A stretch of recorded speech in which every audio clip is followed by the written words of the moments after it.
इस प्रगाढ़ पुनरीक्षण सर के अंतर्गत जो दिशा निर्देश और समय सारणी प्राप्त हुई है, उस समय सारणी के साथ ही जनपद जौनपुर की 9 विधानसभा क्षेत्रों के लिए ये कार्यक्रम प्रारंभ हो चुका है, जिसके अंतर्गत हमने राष्ट्रीय और राज्य स्तरीय मान्यता प्राप्त राजनीतिक दलों के साथ 2 बार बैठकें करके उनको सभी दिशा निर्देशों से अवगत कराया है। साथ ही ईआरओ को भी ये निर्देश दिए हैं कि वो भी विधानसभा क्षेत्रवार सभी राजनीतिक दलों के नामित प्रतिनिधियों के साथ बैठक करके और उनको समस्त विषय पर बता दें। जो प्रशिक्षण ईआरओ का होना था, एईआरओ का होना था या बीएलओ का होना था, वह प्रशिक्षण हो चुका है और 4 नवंबर से 4 दिसंबर के बीच घर घर जाकर बीएलओ हाउस टू हाउस सर्वे करके इन्यूमरेशन फॉर्म वितरित करेगा और उसको कलेक्ट करेगा। इसमें जो विशेष ध्यान देने की बात है, जो मैं आपके साथ शेयर करना चाह रहा हूं कि इन्यूमरेशन फॉर्म वितरण के बाद जब कलेक्शन की प्रक्रिया प्रारंभ होगी तो उसमें मेरा मतदाताओं से अनुरोध है कि उसमें अद्यतन फ़ोटो अवश्य चस्पा कर दें, जिससे कि उनका अद्यतन फ़ोटो निर्वाचक नामावली में सम्मिलित हो सके। दूसरा जो महत्वपूर्ण बात था कि पूरी प्रक्रिया के दौरान बीएलओ कोई भी प्रपत्र प्राप्त नहीं करेगा इन्यूमरेशन फॉर्म वितरण और कलेक्शन के दौरान। तीसरा जो है, जो महत्वपूर्ण बात है, जो आपको शेयर भी किया है हमने, मृतक हस्तांतरित अनुपस्थित डुप्लीकेट मतदाताओं को भी जो व्यवस्था दी गई है आयोग की, उनके इन्यूमरेशन फॉर्म मृतक में उनके परिजनों को प्राप्त कराए जाएंगे। डुप्लीकेट में जो डुप्लीकेट मतदाता उसको, और जो अनुपस्थित और स्थानांतरित हैं उसमें आयोग के अनुसार स्लिप उसके घर में स्लिप किया जाएंगे और वितरण करते समय उस पूरी निर्वाचन आयोग की प्रक्रिया का ध्यान रखा जाएगा। यही महत्वपूर्ण बातें थी और समय समय पर हम और आपको जानकारी देते रहेंगे जैसे जैसे ये प्रोग्रेस इसकी होगी। अब इसकी 3531 बीएलओ को लगाया। दस्तावेजों की सूची क्या है? अगर हम मतदाता दस्तावेजों की सूची अभी देखिए, अभी आवश्यकता नहीं, जब आलेख्य प्रकाशन हो जाएगा और उसमें नोटिस जारी होगी, उस नोटिस जारी होने पर दस्तावेज 13 प्रकार के हैं जो अधिकृत किए गए हैं।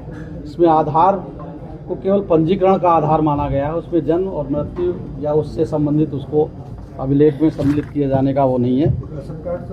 ये मैं लिस्ट आपके जो इन्यूमरेशन फॉर्म है उसके पीछे जो इन्फॉर्मेशन सूचना है, गणना प्रपत्र के पीछे जो दिया गया है, ये गणना प्रपत्र है। इसको मैंने भरने की विधि बताई आपको कि इसमें बीएलओ का नाम पहले से अंकित होगा और उसका मोबाइल नंबर भी होगा। दूसरा, ये प्री प्रिंटेड रहेगा इन्फॉर्मेशन। इसका जो ये वर्तमान फ़ोटो चिपकाए जाने के लिए निर्देश हैं, मेरा आपके माध्यम से भी अनुरोध है कि इस पर इन्यूमरेशन फॉर्म जमा करते समय अद्यतन फ़ोटो अवश्य लगाएं। ये इन्फॉर्मेशन मतदाता द्वारा स्वयं भरी जाएगी या बीएलओ के सहयोग से या बीएलए के सहयोग से।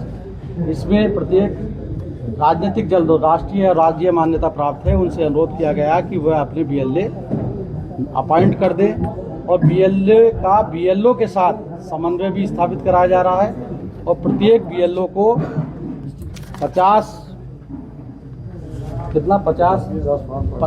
फॉर्म 50 प्रपत्र इन्यूमरेशन फॉर्म नियमानुसार प्रमाणित करके वो जमा करने के लिए अधिकृत है। उस पर उसको ये राजनीतिक दलों को भी बता दिया गया है।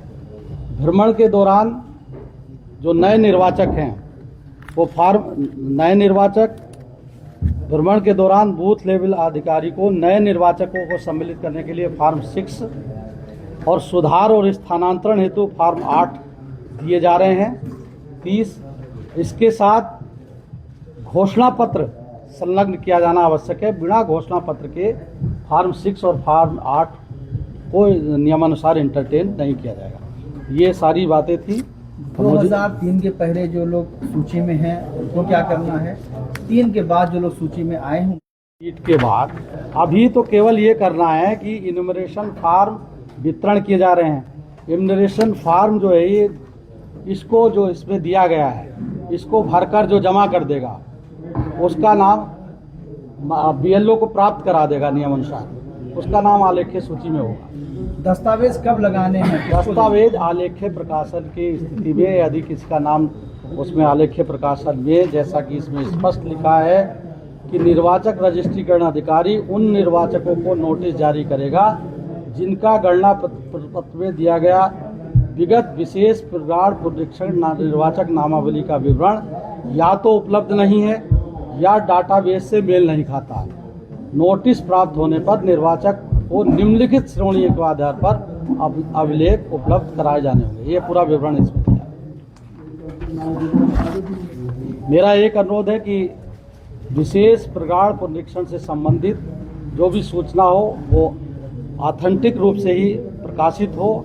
यदि कहीं किसी स्थिति में आपको इस सूचना चाहती हो तो जिला निर्वाचन अधिकारी यारो या डिप्टी DO के नीचे स्तर से प्राप्त न की जाए।